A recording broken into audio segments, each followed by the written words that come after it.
जय जोहार, नमस्कार। छत्तीसगढ़िया न्यूज़ देख रहे हैं आप। छत्तीसगढ़ की तमाम बड़ी खबरों को विस्तार से बताएंगे, जो लोगों की जिंदगी से जुड़ी हुई बहुत ही महत्वपूर्ण खबर है। इससे पहले आप छत्तीसगढ़ से हैं और छत्तीसगढ़ समाचार ठीक इसी प्रकार रोजाना देखना चाहते हैं तो नीचे लाल कलर के सब्सक्राइब बटन को दबा करके चैनल को सब्सक्राइब कर लेना है।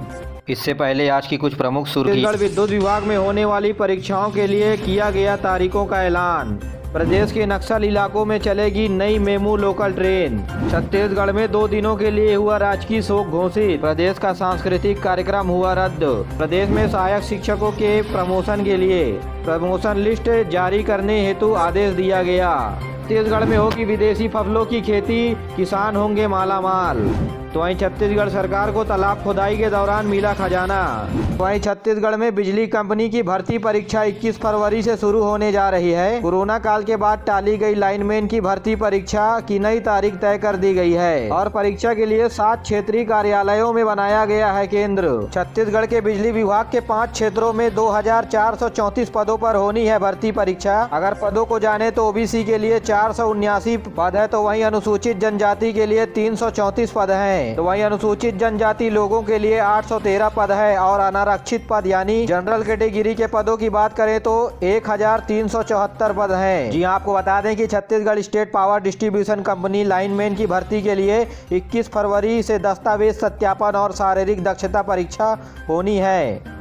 इसके लिए रायपुर, बिलासपुर, रायगढ़, अंबिकापुर, दुर्ग, राजनांदगांव, जगदलपुर के क्षेत्रीय मुख्यालय कार्यालय में केंद्र बनाए गए हैं। यह परीक्षा जनवरी में होनी थी, कोरोना के बढ़ते मामलों की वजह से टाल दिया गया था। जब लाइनमैन में 3000 पदों के लिए भर्ती प्रक्रिया निकली थी तब 1,36,000 आवेदन आए हुए थे। जिसके बाद प्रथम चरण में परीक्षा होने के बाद मेरिट लिस्ट में 3,450 आवेदक आमंत्रित किए गए हैं। शारीरिक दक्षता परीक्षा के लिए सहायक शिक्षक एलबी को अपर डिवीजन के पद पर पदोन्नति मिलेगी। दुर्ग सहित संभाग के 5 जिलों के 1,876 पदों पर पदोन्नति दी जाएगी, जिसमें एजुकेशन ई संवर्ग के 1,566 और ट्राइबल टी संवर्ग के 310 सहायक शिक्षक एलबी शामिल होंगे। सहायक शिक्षकों को पदोन्नति देने के लिए संभाग आयुक्त ने दुर्ग, बलौद, राजनांदगांव, बेमेतरा और कबीरधाम जिले में वरिष्ठता सूची मंगवाई है और वरिष्ठता सूची के आधार पर विषयवार प्रमोशन दी जाएगी। यानी शिक्षकों का प्रमोशन लिस्ट दुर्ग संभाग में 20 फरवरी तक निकल सकता है। कोरबा में मालगाड़ी पटरी से नीचे उतर गई। बालको से लौट रही थी ट्रेन का इंजन स्टेशन के पास पटरी से उतर गया। कोयला लेकर जा रही थी। कई ट्रेनें इसके चलते हो गई प्रभावित। वहीं साल भर में पूरा होगा Kirandul Jagdalpur railway station line का दोहरीकरण का काम। डीआरएम बोले फॉरेस्ट भूमि के चलते थी दिक्कत। 10 मालगाड़ी और 2 पैसेंजर ट्रेनें इस रूट पर चलेगी। तो वहीं बिलासपुर रेलवे जोन दुर्ग से दिल्ली राजहरा के बीच 4 नई डेमू ट्रेन चलाने का फैसला लिया है। 10 फरवरी से इन 4 नई ट्रेनों का शुरुआत किया जाएगा। दिल्ली राजहरा से केवटीन तक चलेगी एक डेमू। तो वहीं Kewti Raipur MEMU passenger special train चलेगी। जी आप छत्तीसगढ़ के पिछड़े इलाके भी ट्रेन की सुविधाओं से अब आसानी से आ जा सकेंगे। छत्तीसगढ़ के सभी विश्वविद्यालय और महाविद्यालय खुलेंगे 100% क्षमता के साथ। ऑफलाइन तथा ऑनलाइन कक्षाएं दोनों संचालित रहेगी। आपको बता दें कि 4% से कम संक्रमण वाले जिलों में स्कूल कॉलेज खोलने की अनुमति दे दी गई है। उच्च शिक्षा विभाग ने इसके संबंध में आदेश जारी किया है। बता दें कि तीसरी लहर के चलते प्रदेश में स्कूल कॉलेजों को बंद कर दिया गया था। तो वहीं रायगढ़ जिले में संक्रमण कम होने की वजह से जिला कलेक्टर ने स्कूल कॉलेज खोलने के लिए अनुमति दे दी है। हालांकि सभी स्कूल कॉलेजों को संबंधित गाइडलाइन का पालन करना होगा जरूरी। छात्रों और शिक्षकों को सोशल डिस्टेंसिंग का पालन करना होगा जरूरी। सभी मास्क लगा करके शिक्षण संस्थान में पहुंचेंगे और सैनिटाइजर का उपयोग होगा जरूरी।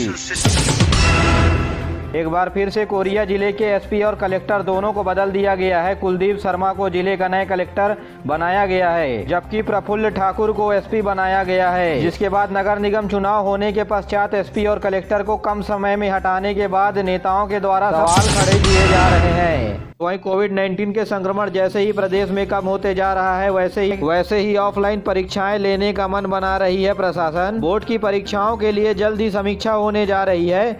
10वीं 12वीं के प्रैक्टिकल जिन स्कूलों में नहीं हुए हैं, उन स्कूलों में छात्रों को इसी माह बुलाकर प्रैक्टिकल लिए जाने का आदेश जारी किया गया है। तो वहीं प्रैक्टिकल की परीक्षाओं को 15 फरवरी तक पूरा करवाने के लिए इजाजत दी गई है। आपको बता दें कि सीजी बोर्ड की परीक्षा 2 मार्च से शुरू होने जा रही है। इसके लिए समय सारणी भी जारी हो चुका है। कोरोना के कारण जिन जिलों में स्कूल बंद है, हालांकि 15 फरवरी तक अधिकांश जगहों पर स्कूल खुलने की संभावनाएं बताई जा रही है। आपको जानकारी के लिए बता दें कि 10वीं 12वीं की परीक्षाएं ऑफलाइन मोड पर होगी, यानी छात्रों को परीक्षा केंद्र में आकर के पेपर देना होगा। बिलासपुर जिले के सरधापाड़ ग्राम पंचायत में मनरेगा के द्वारा एक तालाब की खुदाई की जा रही थी, जहां मनरेगा में मजदूरों के द्वारा खुदाई करने के दौरान आभूषणों से भरे मिट्टी के बर्तन मिले, जिसमें पैर, गले और कमर की आभूषणों समेत चूड़ियां भी मिली है। जिसके बाद मनरेगा के मजदूरों ने सरपंच को सूचना दी और सरपंच ने राजस्व विभाग को सूचना दे करके भूगर्भ में मिले इस आभूषणों से भरे बर्तन को सरकारी खजानों में जमा करवा दिया गया है। बगीचा के तहसीलदार ने बताया कि इन आभूषणों को जब्त करके ट्रेजरी में जमा कर दिया गया है।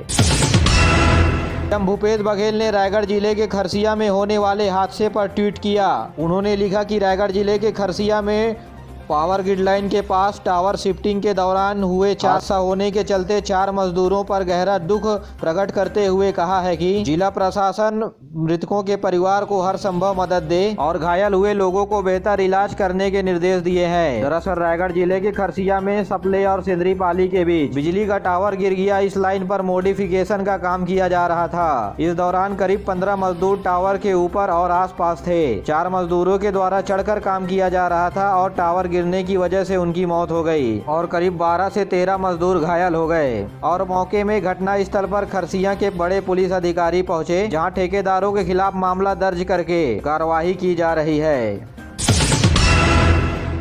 गरियाबंद जिले के देवभोग में Swami Atmanand English medium school में बच्चियों को मार्शल आर्ट की ट्रेनिंग दी जा रही है, जहां उपस्थित बच्चों ने हैरत अंगेज कर देने वाले कारनामे दिखाए, जिसे देख करके अधिकारी और पालक भी प्रसन्नचित हो गए। इस दौरान वर्तमान ट्रेनर गणेश सुरैया ने बताया कि 30 बच्चे ट्रेनिंग ले रहे हैं और इस ट्रेनिंग को देख करके अन्य बच्चे भी आकर्षित हो रहे हैं। जी हाँ, इस वजह से बच्चे अपने आत्मरक्षा कर सकेंगे और शारीरिक मानसिक रूप से उनका सही से विकास हो सकेगा। छत्तीसगढ़ के शिमला कहे जाने वाले मैनपाट में बीते दिनों से कैंसर को खत्म करने वाली विदेशी सब्जी ब्रोकली की खेती की जा रही है। मैनपाट में सफल उत्पादन के बाद अब तराइन क्षेत्रों के कृषकों के द्वारा इसका उत्पादन किया जा रहा है। वैज्ञानिकों ने बताया कि हिमाचल प्रदेश से बीज को ला करके बीते 4 साल से मैनपाट में सफल ट्रायल करके अब इस बीज को किसानों को दिया जा रहा है, जिससे वे व्यावसायिक नजरिए से बड़े पैमाने पर लगा सकें। तो वहीं आगामी दिनों में कृषकों के बाड़ियों में इसकी फसल लहलाती नजर आएगी। बता दें कि मैनपाट के ठंडे इलाके में होने की वजह से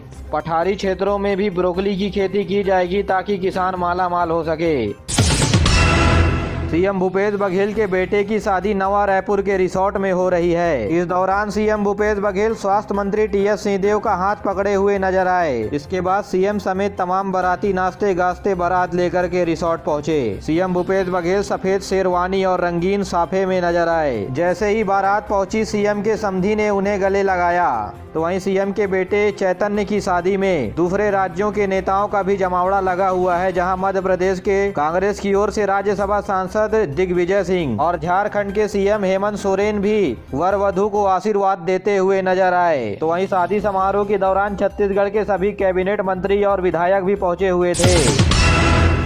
साल 2023 के चुनाव को देखते हुए कांग्रेस पार्टी की तैयारियां तेज हो गई है। इस दौरान ऑनलाइन सदस्यता का भी शुभारंभ किया गया है, जिसके लिए रायपुर संभाग के सभी पदाधिकारियों की मीटिंग रखी गई, जहां उन्हें ऑनलाइन माध्यम से होने वाली सदस्यता के बारे में जानकारी दी गई। इनमें से करीब 300 पदाधिकारियों को प्रशिक्षण मिला। घर घर जाकर के लोगों से जुड़ने तथा 10 लाख सदस्य बनाने के लक्ष्य रखा गया है।